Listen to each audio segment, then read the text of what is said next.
Filipino matapos mag-debut sa mga stage mismo ng South Korea. This Saturday na ang pinaka-aabangang concert ng global pop group na Horizon. Sila ang grupong nabuo sa idol survival show na Dream Maker.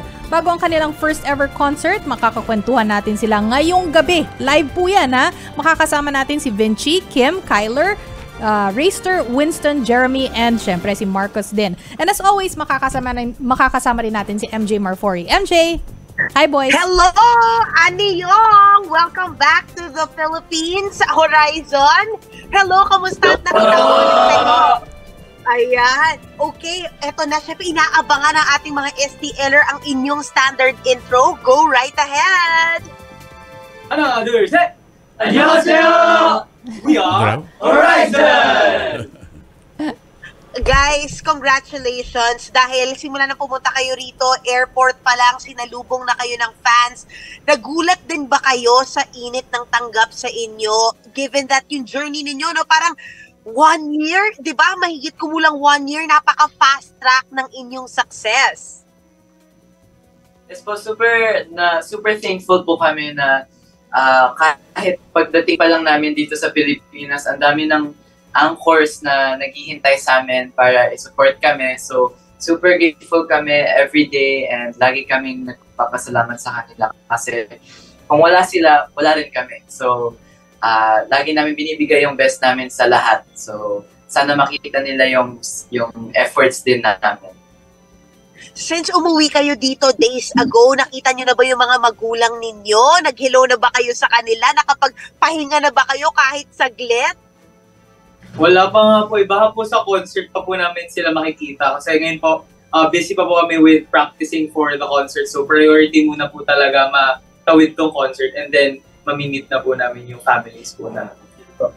Ito para sa mga boomer. Oh, go Kuya Jovi. Hindi, tatanungin ko sila, kamusta yun? Tama yung sinabi nila, no, na malayo sila sa pamilya, tapos pagbalik, hindi pa nga lang nakikita, no? Gaano kahirap yun? Mga bata pa yung mga kausap natin, MJ. But youngest natin, 14. Yeah. Nako. O 15 ka na ba? Ay, 14 pa lang po. Oh, yan nga. Gaano kahirap mawalay sa pamilya daw? Siyempre po, nung una, super, hindi pa po talaga sanay. Siyempre kami dalawa po ni Jeremy talaga, mainly yung medyo laging na-homesick kasi di pa kami sanay na wala yung pamilya namin. Pero lagi naman namin iniisip na pag binigay naman namin yung best, at least napapasaya namin sila. And alam namin na in the future, mamimit namin sila ulit. Like, ngayon, we will meet them soon.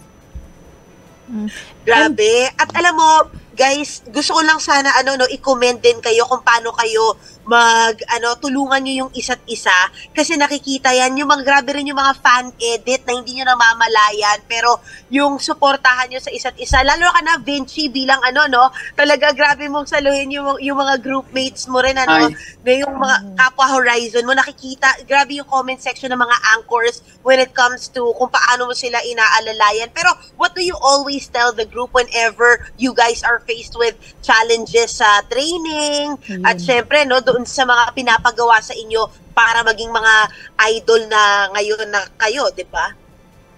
I mean, lagi ko po sa kanila nire-remind na always look at day one and kung ano yung pinaghirapan natin, ganun tayo ka-worth it na makuha yung position natin ngayon. So sana nakikita namin yun araw-araw. MJ, syempre tayo mga Gen Z. Go ahead, Chicky. Oo. Tama ba na yung fans are called anchors? Tama ba? Yes, So, yung mga anchors, syempre, sobrang excited para sa concert na to. I'm sure bibigay yung mga detalye about the concert later. Pero ang concern ng mga yan, meron ba mga fan benefit sa concert? Ano yung mga fan benefits?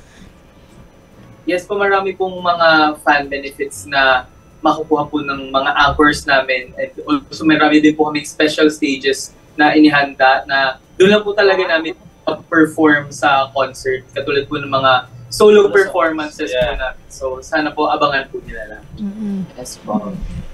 May nagtatanong ng mga staff. Pag uwi nila, na-miss ba nila ang Filipino food? Ako may mga tanong na ganyan. At kung anong una nilang kinain. Yan. Adobo na po. Adobo raw. Adobo talaga. Adobong baboy o manok? Halo.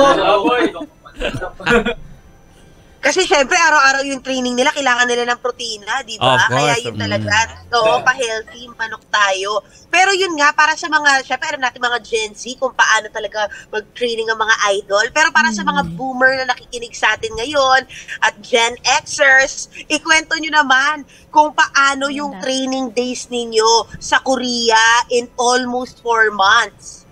4 months. Ayun po yung training po namin, talaga, mahirap talaga yung mga pinagdaanan namin. Sa training po namin, almost like 12 hours po. Tapos, may hati-hati din po kami. May vocal training, may rap training din po, and may language, and then may dance, of course. And lahat po yun, nakatatak sa utak namin na kailangan namin mag-improve. And of course, masaya din po kami na na-triumph namin yung mga challenges na yun. And totally nag-improve naman po kami as a Wait, natawa ko kasi may napag-usapan pala nila yung Filipino time nung na-interview ko sila. Eh dito ba, on time ba kayo dito sa Pilipinas? Opo, ngayon mas on time na kami ngayon. Mas na-practice na po namin gumising ng mas maaga. Tsaka on time talaga, exact. Time is gold. Wait, ito pa, nag-ano sila, yung may mga fans na nagko-comment ngayon, magpa-sample daw kayo ng Korean skills ninyo dahil lahat kayo marunong na magbasa ng Korean at 'di ba, magaling na rin kayo magsalita ng Korean. 앵커 여러분 너무 감사합니다. 그리고 너무 사랑해요. May naintindihan ko 'yon, sarangheyo. MJ. Yes. MJ, may request na naman dito sa mga viewers. Pagsalitain daw si Raystor at imbitahan sila na manood ng concert. Maganda yun. Viewers, why don't you come and join us? Hey! In Korean. So, akanta po namin yun na There na ba? 안녕하세요, 여러분. 식사하셨어요? 에이! Kumain na daw po kayo. Kumain na daw, yung ba yun? Opo. 식사하셨어요? Kumain na ba po kayo? Yeah. Grabe, Very, expertise sila. Parang very Pinoy din na na tanong. Diba? Nakakatuwa. Wait lang, so guys, eto na, ano na susunod sa inyo? Kasi 1 month lang kayo dito sa Pilipinas. Ano pang aabangan namin pagbalik nyo, doon sa South Korea? Well, for now po, magpo-promote pa po kami here sa Philippines ng album namin, and also para lang din makasama more mga Filipino anchors namin kasi alam po, nag-training pa Bumibitaw. MJ? for Ayun. music. Naku, Oo, sumanang bumibitaw signal. yung... guys, saan pa ba kayo? MJ, Medyo naglalag yung Horizon, pero buti na sulit natin yung mga katanungan sa kanila. Oo. Sana makapag-promote pa sila dahil syempre this Saturday yan. Kung hindi sila makabalik, this Saturday yan sa Smart Araneta Coliseum. And guys, ayan na, gumagalaw na sila. Please promote and invite the anchors para sa Sabado.